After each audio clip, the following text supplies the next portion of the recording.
He's a relentless machine on the tennis court and one of the greatest ever, Novak Djokovic. And Novak's greatest rival, a longtime friend and legend in his own right, Sir Andy Murray. A superstar of the women's game and an 18-time Grand Slam singles champion, Chris Evert. And the pop idol of the modern era of tennis, Maria Sharapova. This is the Immortals.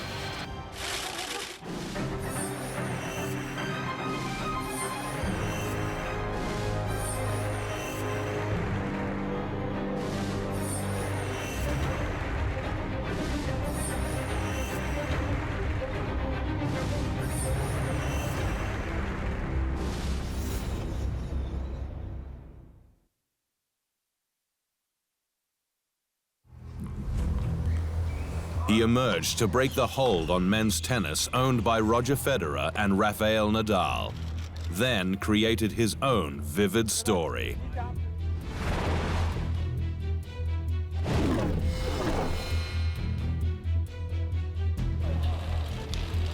There are two sides to Novak Djokovic, whom many people regard as being in the top group of tennis players to ever play. One is the Joker, a man who is full of fun, with his hilarious impersonations of other superstars of the circuit, like Maria Sharapova.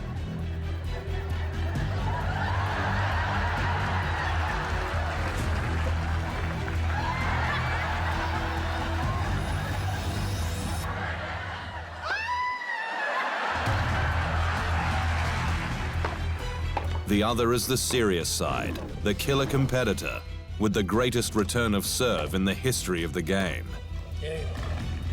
He is combative, ruthless, indomitable, a player with no apparent weaknesses. Djokovic, native of Serbia, who went to Germany as a young boy to learn his craft, had won 12 Grand Slam singles titles to the end of 2016, with the chance of more to come. He'd held the world #1 ranking for a whopping 223 weeks in 3 separate stints. From the 2011 season, when he won 3 of the 4 Grand Slam titles, to early 2016, he utterly dominated the men's game. Particularly significant was his victory over Scotland's Andy Murray at the 2016 French Open in Paris. It meant that combined with the 2 singles championships he had won in the back half of 2015 and the 2016 Australian Crown, he held all 4 titles at the same time. Well, congratulations to Novak on everything he's achieved this year.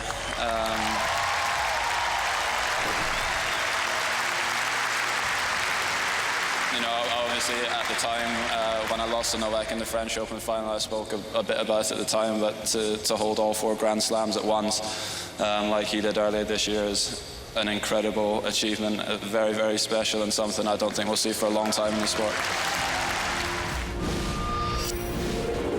The so-called Nole Slam, it became known as, taking a slice of Djokovic's nickname Nole, a contraction of Novak in Serbian language.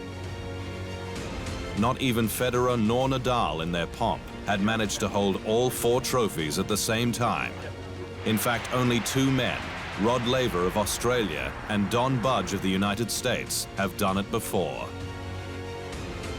Djokovic had been desperate for his first French title because it gave him the set of Grand Slams, becoming the 8th male player to secure at least one of the Australian, French, US, and Wimbledon titles. 3 times before that victory in Paris in 2016, he had lost the final at Roland Garros, twice to Nadal, and once to Stan Wawrinka of Switzerland. It's a very special moment, possibly the biggest moment in my career.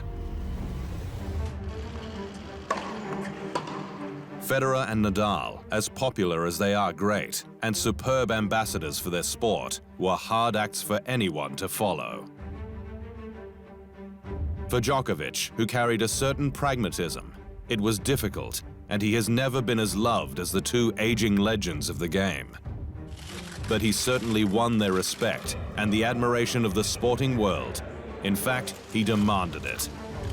I have so much motivation and a lot of sources of inspiration to keep working, practicing. I love the sport. I love going on the practice court. It's not it doesn't bother me. It doesn't put a weight on my shoulders. Of course, I have days when I don't feel that inspired to hit for 2 hours, but I look at the big picture.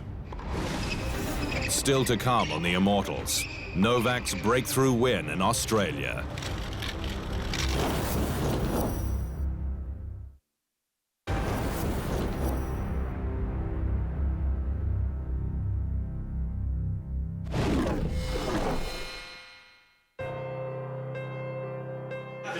You're kidding? That's the first thing I tried when I came here 7 years ago. I think was the first time, or 8 years ago. I played Wimbledon, and first thing I tried was strawberries and cream. And that's the most famous thing about Wimbledon, right? So I had to try it, but. Novak Djokovic was on a slow burn as a player until the 2008 Australian Open in Melbourne. In the previous 3 Grand Slams in 2007, he'd reached either the semi-finals or the final, only to fall short. Roger Federer, the all-court master, and Rafael Nadal, the clay court king, were proving tough to shift at the top. In fact, they had won the previous 11 consecutive slams, leading into Melbourne 2008. Djokovic broke the nexus, toppling the great Federer in a semi-final, and then Jo-Wilfried Tsonga of France in the final to grab his first Grand Slam title. It was the breakthrough that he had been seeking. After 2 years without winning a major in 2009 and 2010, he exploded in 2011, winning the Australian, Wimbledon, and US Opens, and in July reached a #1 world ranking for the first time. He'd also earned hero status in his native Serbia, taking that country to its first ever Davis Cup victory in 2010, defeating France in the final and kicking off huge celebrations in Belgrade. The baton, so it appeared, had been passed, and Djokovic was by far the best player in the world. He won at least 1 slam in 2012, 2013, and 2014, before his all-conquering 2015 season, when he was as dominant as at any time in his career. In each of those 4 years from 2012, he had won the season-ending Tour Championship. He reached the finals of all 4 slams in 2015, and it was only his shock defeat by Wawrinka at the French Open that denied him the fabled Grand Slam of all 4 majors in a single year. Ironically, Djokovic had already jumped the hurdle that it appeared he needed to clear, beating the mighty Spaniard Nadal in the quarters, one of just 2 matches Nadal had lost at Roland Garros to the end of 2017. Robin Soderling of Sweden had been the only other player to conquer Rafa in Paris back in 2009. It is a badge of honor for Djokovic, who never had the luxury of playing in a soft era. He has been surrounded by all-time greats for his entire career. Of course, he's unequivocally one of them.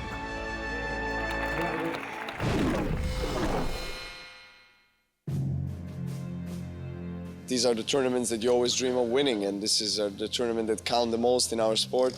Those are the ones that are on your wall. You know, when you're a kid growing up and imagining yourself to be a champion in tennis, and you want to lift US Open, Wimbledon, Roland Garros, or Australian Open. Those are the 4 biggest ones. Novak Djokovic's 12 Grand Slam singles titles to the end of 2017 put him in the most elite company, in the top 4 men ever. Roger Federer has the landmark, reaching 19 slams after 2017 wins at the Australian Open, then a remarkable 8th Wimbledon crown, 4 years after his previous victory in one of the Big 4 events. Rafael Nadal is chasing hard, winning a 10th French Open in 2017 and then the US for 16 Slam titles, while Pete Sampras with 14 slams is the only other man ahead of Djokovic. It is a race that has some way to run, and Novak Djokovic is hammering away. But make no mistake, he is aware of it, even if he does not like to overthink it. Djokovic turned 30 in May 2017, and for the first time in a few years, found himself questioning his game, maybe even harboring a few doubts. He lost his world #1 ranking to Andy Murray at the end of 2016 and was forced to withdraw from the second half of the 2017 season with a persistent elbow injury.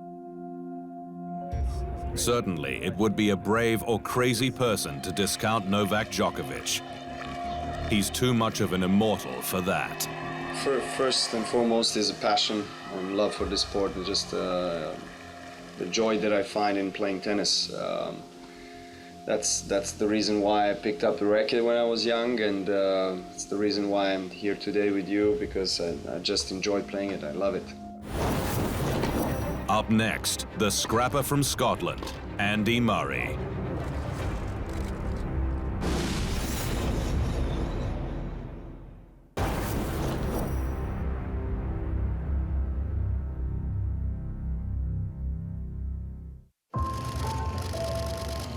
Just call him the Hoodoo Breaker.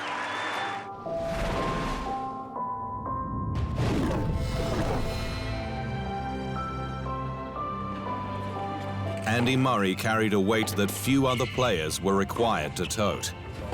When he emerged out of Scotland as a brilliant young all-round player in 2005, everyone knew that he was the great white hope of British tennis. No male British player had won a Grand Slam singles title since Fred Perry in 1936, who won both Wimbledon and the US Open in the same year. It was a drought that caused much comment and a certain amount of mirth around the world, especially each year as the eyes of the planet focused on Wimbledon for the All England Championships. Murray was made of stern stuff, as it turned out, and in 2012, when he beat Novak Djokovic in 5 sets to win the US Open at Flushing Meadows, he snapped the 76-year losing streak.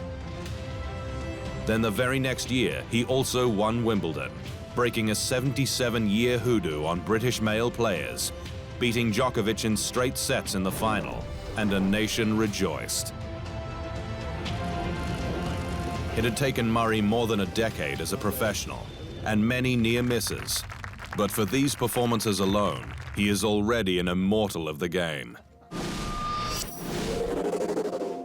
Throwing in a second Wimbledon title in 2016, he has won 3 Grand Slam singles titles to go with a Davis Cup victory for Britain and Olympic gold medals in London in 2012 and Rio de Janeiro in 2016. In 2016, he won the end-of-season ATP Finals and scaled the world rankings to #1, as Djokovic, his greatest rival and the dominant player of the previous few years, momentarily fell away. For a time, it seemed that Murray was destined to be a respectable loser, runner-up in 4 Grand Slam singles finals before he won one. To the end of 2017, he had endured the shattering pain of 8 losing finals. But the #1 ranking was vindication for Murray, who had grown up in Dunblane, Scotland, with his tennis coach and mother Judy driving him. He and his brother Jamie, who had also become a tennis pro, were present at Dunblane School in 1996, when a gunman killed 16 children and a teacher. His 2013 Wimbledon victory goes into the annals of British sporting history. Like, I know how long it's been. It's been a long time. There's been a lot of close calls, and you know, Tim obviously got close a few times, and I got close a few times, and yeah, to finally done it. I think it'll be nice that, you know, as a nation we don't have to look at Wimbledon as being sort of a negative. It can be viewed as a positive, and I just hope it's not another 70-odd years again. Murray's tennis is instinctive and subtle more than violent. He moves like a cat on the court. While he went through a string of coaches from Ivan Lendl to Amelie Mauresmo as he sought perfection from the game, he knew that much of his success was down to the subconscious. You know, a lot of it is just anticipation and sort of it's like an inbuilt computer almost that you have in your brain from years of playing tennis and playing so many points and different rallies that you just anticipate and maybe understand where the ball's going to go or where it's most likely to go, and you just make, you know, a sort of subconscious calculation to make the best decision possible. Murray's work ethic and his drive are legendary, and as the #1 player in 2017, he continued his quest for more trophies and titles. A measure of his fame in Britain came in December 2016, when he was made a Knight of the Empire. Unaffected, the sometimes dour Scot simply ploughed on with his work. Any other players called you Sir yet? Well, yeah, but not genuinely. I don't think.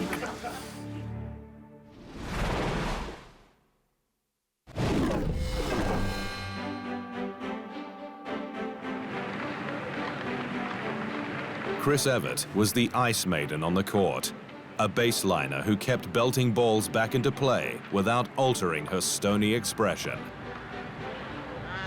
Off the court, she was a popular and personable player with an easy smile. The contrast was strong, but the record stood up to scrutiny. American Evert, who'd played tennis from the age of 5 at home in Florida, won 18 Grand Slam singles titles from 1974 to 1986 and was #1 in the world for 260 weeks. When she completed the set of all 4 Grand Slam singles crowns by winning the Australian Open for the first time in 1982, she became just the 6th woman to manage it. Only 4 women, Margaret Court, Serena Williams, Helen Wills Moody, and Steffi Graf, have won more than her 18 Slam singles titles. No women won more French Opens. Evert collected 7 titles on the red clay of starred Roland Garros, where she was nigh unstoppable. And her 6 US Open singles titles are one behind the record 7, won by Helen Wills.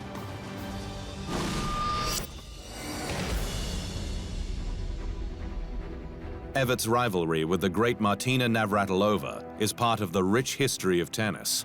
Indeed, one of the great tete-a-tetes in all of sport. Their styles were different. Evert a relentless combatant from the back of the court, and the left-handed Navratilova a net rusher, and it made their contests compelling. They played an incredible 14 times in Grand Slam singles finals, of which Evert won 4, but ended up with the same number of titles, 18.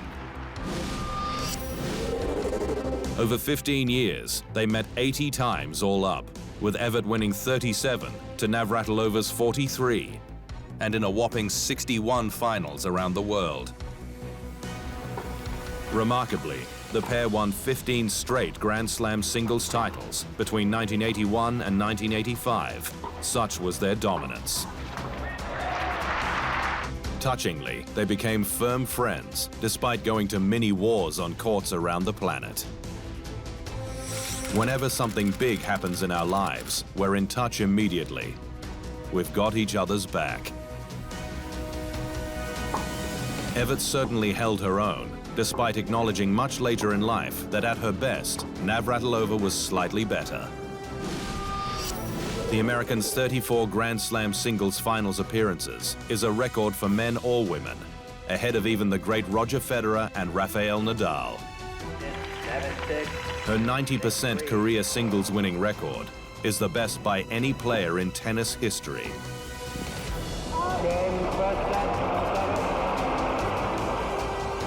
She also won 8 Federation Cups in American colors, building a mighty 54-4 record. Not surprisingly, she was inducted into the International Tennis Hall of Fame in 1995. If I helped at all, I think that I helped the notion that it's okay for a woman to be an athlete, to be competitive, to be tough, to be determined. And those are attributes and qualities that it was okay, always okay for men to be those things, but not until the last 20 years or so has it been okay for a woman to be those things. So all you young girls out there, you know, you can do anything you want if you put your mind to it.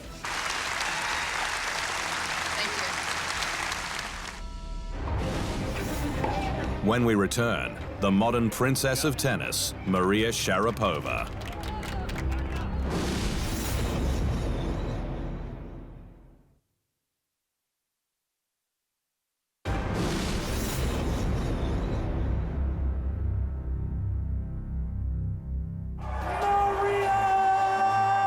She's the diva of tennis, just as natural on the catwalk as she is patrolling the baseline.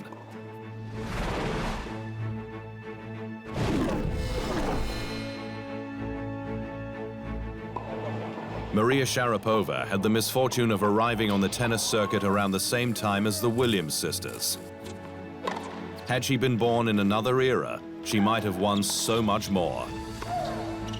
But even as it is, she was arguably their fiercest rival and has built a record that stands the test of time. Sharapova, born and raised in Russia, but schooled in tennis at Nick Bollettieri's Florida Academy, had won 5 Grand Slam singles titles to the end of 2016 and was the world's #1 player in 5 different stints between 2005 and 2012. Her wins include the full set of 4 Grand Slam tournaments, the Australian Open, the French Open, Wimbledon, and the US Open, across a 10-year span. She also made 5 other Grand Slam singles finals, losing 3 of those to Serena Williams as the American sought validation as the greatest player ever. Growing up in America from the age of 7 and learning her first words of English, Sharapova developed her mantra as a baseline slugger with a powerful serve, delivered from her great height. Her arrival as a superstar came at Wimbledon in 2004 when she was just 17, beating Serena Williams in the final to become the 3rd youngest female winner on the famed grass courts in London. Sharapova was tall and slender, but came equipped with a huge first serve and a flaming forehand, delivered with a grunt that topped 100 decibels. Not to mention the killer smile that endeared her to the corporate world. On the day that she won her first Grand Slam title at Wimbledon, she was filmed making a quick call to her parents. Soon afterward, the Motorola phone company signed her to a lucrative endorsement deal. By the next year, she was #1 in the world, and by 2006 was the highest paid female athlete in the world, according to Forbes magazine. Maria Sharapova's earnings at the height of her career were more than $20 million a year, mostly from company endorsements, her line of clothing, even a brand of candy known as Sugarpova.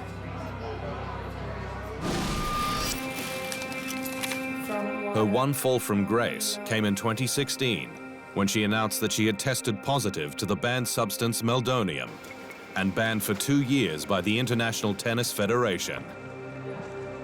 Upon appeal to the Court of Arbitration for Sport, she had her ban reduced to 15 months, meaning that she was allowed to return to the court in April 2017. I think ultimately it was the part where something was taken away from you that you've done so passionately since you were a little girl. And I don't think, as an athlete, there's this constant, it's like a daily cycle. In the tennis life, it's 10 months out of the year with a very short off season, and it's a lifestyle. Yes, it's a choice.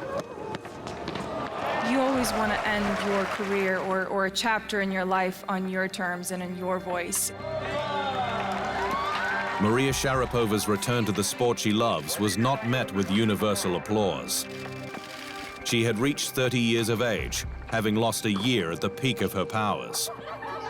But for her playing record and her ferocious competitive streak, she stands as an immortal of tennis.